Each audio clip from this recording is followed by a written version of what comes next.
अस्मद्गुरुभ्यो नमः। श्रीगुरुभ्यो नमः। सर्वगुरुभ्यो नमः। हरे राम राम राम हरे हरे, हरे कृष्ण कृष्ण कृष्ण हरे हरे। हरे राम राम राम हरे हरे, हरे कृष्ण कृष्ण कृष्ण हरे हरे, हरे राम राम राम हरे हरे, हरे कृष्ण कृष्ण कृष्ण हरे हरे। మనము యోగ సిద్ధి పదములో మనము ఇవాళ మరణానంతర గతి గురించి తెలుసుకుందాం. సర్వద్వారాణి సంయమ్య మనోహృది నిరుధ్య చ మూర్ధ్యాధాయాత్మనః ప్రాణామాస్థితో యోగధారణాం. సర్వ ఇంద్రియ కర్మల నుండి విడిపడి ఉండుటయే యోగస్థితి. సర్వ ఇంద్రియ ద్వారములను మూసివేసి మనస్సును హృదయమునందును ప్రాణవాయువును శీర్ష అగ్రమునందును నిలిపి మానవుడు యోగమునందు ప్రతిష్ఠితుడగును అని శ్రీకృష్ణ భగవానుడు 8వ అధ్యాయము 12వ శ్లోకంలో చెప్పినారు. యోగా అను దానికి అనువాదం కూడుట. యోగా అన్న అర్థానికి కూడుట అని అర్థం. తీసివేయుటకు వ్యతిరేకమైంది అని అర్థం. ప్రస్తుత పరిస్థితుల్లో మనం కలుషిత చైతన్యం కారణంగా భగవంతునితో సంబంధం లేకుండా ఉన్నాం. భగవంతుడు మన జీవితంలో భాగమైనప్పుడు, అతనితో సంబంధం ఏర్పరచుకున్నప్పుడు మన జీవితము పరిపూర్ణమగును. ఈ ప్రక్రియను మనము మరణము సమయానికి మునిపే పూర్తి చేసుకోవాలి. అందుకే మనము జీవించి ఉన్నంత కాలం పరిపూర్ణత్వం కొరకు సాధన చేయాలి. దానితో మనము మరణ సమయంలో ఈ భౌతిక శరీరము విడిచినప్పుడు భగవంతుని అనుభూతి చెందగలము. ప్రయాణకాలే మనసాచలేన భక్త్యాయుక్తో యోగబలేన చైవ భ్రువోర్మధ్యే ప్రాణమావేశ్య సమ్యక్ సాతం పరం పురుషముపైతి దివ్యం.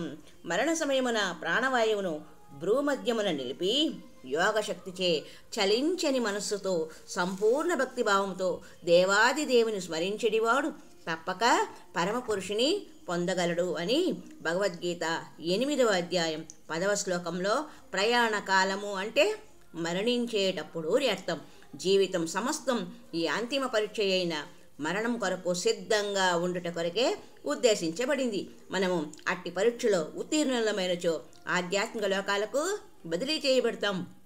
బెంగాలీలో ఒక సామెత ఇలా కలదు: మీరు ఎంతగా పరిపూర్ణత్వం సాధించింది అన్న విషయము మరణ సమయంలో పరీక్షింపబడును అని చెప్పబడింది.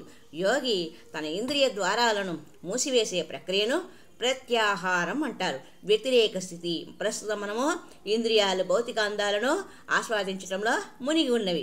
వ్యతిరేక స్థితి అనగా అందాలను ఆస్వాదించడం నుండి ఇంద్రియాలను మరల్చి అంతర్గత అందాన్ని గుర్తించడంలో వినియోగించడం. శ్రవణాన్ని అంతర్లీనమైన ఓంకార శబ్దాన్ని వినేందుకు వినియోగించటం. అలాగే అన్ని ఇంద్రియాలను భౌతిక కార్యాల నుండి ఉపసంహరించటం.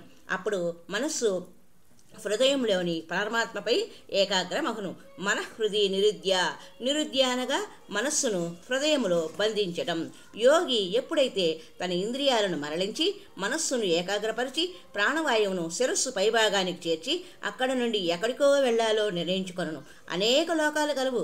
వీటికి అతీతంగా ఆధ్యాత్మిక లోకాలు కూడా అనేకములు కలువు. నేను అమెరికా వచ్చుటకు ముందు ఈ దేశానికి సంబంధించిన సమాచారాన్ని పుస్తకాల ద్వారానే పొందినట్లుగానే యోగి ఆధ్యాత్మిక లోకాల సమాచారాన్ని వైదిక సాహిత్యాల ద్వారా పొందును. అన్ని ఆధ్యాత్మిక లోకాలకు సంబంధించిన సమాచారము వైదిక సాహిత్యంలోనే అందించబట్టు చేత యోగి వాటి గురించి సమస్తము ఎరుగును. అలాగే అతడు తనకు నచ్చిన ఏ లోకాలకైనా వెళ్ళగలడు. అతనికి ఏ రోదసి నౌక అవసరం లేదు. శాస్త్రజ్ఞులు అనేక మంది సంవత్సరాల తరబడి రోదసి నౌకలో ఇతర గ్రహాలకు వెళ్ళుటకు ప్రయత్నిస్తూ ఉన్నారు. కానీ ఆ గ్రహాలకు వెళ్ళే ప్రక్రియ ఇది కాదు. ఆ ప్రక్రియలో ఒకరో ఇద్దరు అక్కడికి చేరుకోగలరేమో, కానీ అది సహజ పద్ధతి కాదు. కానీ అందరికీ సాధ్యపడదు. సాధారణంగా ఎవరైనా ఉన్నత లోకాలను చేరుటకు ఈ జ్ఞాన యోగాను పాటించాలి. భక్తి యోగ పద్ధతిని కాదు. భక్తి యోగ పద్ధతి ఏ భౌతిక లోకాలకు వెళ్ళుటకు ఉపయోగించబడదు. మరి యొక్క సంచికలో మరికొన్ని మంచి విశేషాలతో మీ ముందుకు వస్తాం. హరే రామ రామ రామ హరే హరే, హరే కృష్ణ కృష్ణ కృష్ణ హరే హరే. హరి ఓం తత్సత్.